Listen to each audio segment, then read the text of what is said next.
If you need to cancel a pending Netflix transaction, follow these steps to ensure it is done correctly and promptly. Step 1. Log into your account. Access your Netflix account by visiting the Netflix website or opening the app. Enter your login credentials to sign in. Step 2. Navigate to Account Settings. Once logged in, click on your profile icon in the upper right corner. From the drop-down menu, select Account to access your account settings. Step 3. Check payment information. In the account settings, locate the membership and billing section. Here, you can review your payment information and see if there are any pending transactions. Step 4. Cancel the pending transaction. If you see a pending transaction, look for an option to cancel it. This may vary based on your payment method, but typically you will find a button or link to cancel the transaction. Step 5. Confirm cancellation. After selecting the cancellation option, you may be prompted to confirm your decision. Follow the on-screen instructions to finalize the cancellation process.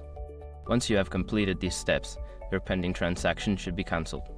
If you encounter any issues, consider reaching out to Netflix customer support for further assistance.